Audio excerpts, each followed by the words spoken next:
In today's video, I'm going to teach you how to add a column on a Jira board. If you find this useful, consider subscribing and liking the video.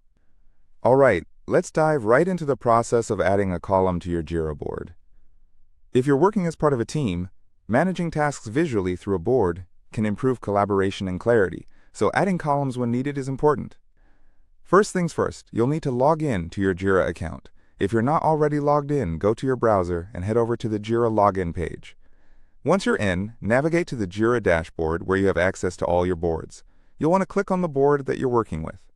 This should take you directly to the specific board interface where you can view all your tasks and the current columns. After you land on your selected board, look for an option that says Board Settings.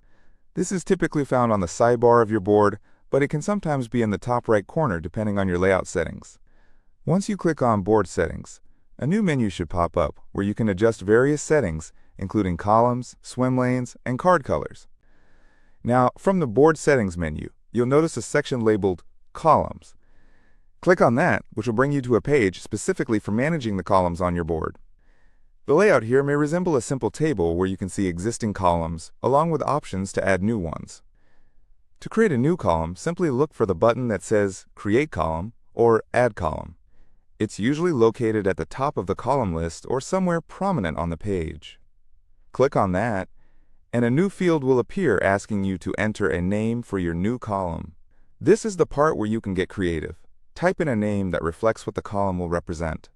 It could be anything from in review to testing, or even something specific to your project.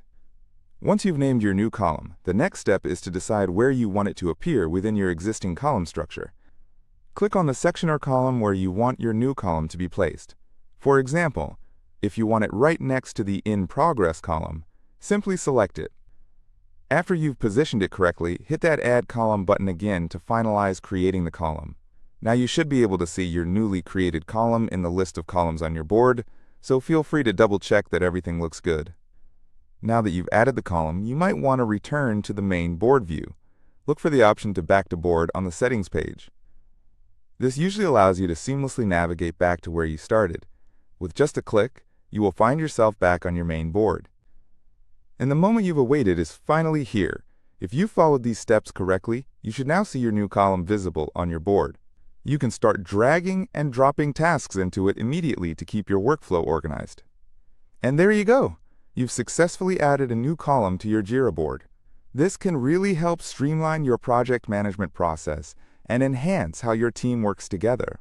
Remember, the workflow of your project is just as important as the tasks themselves, and using columns effectively can make a world of difference. If you found this video helpful, please consider subscribing and liking the video. Stay tuned for more tips and tricks on navigating various tools to maximize your productivity. Thank you for watching, and happy Jiraing!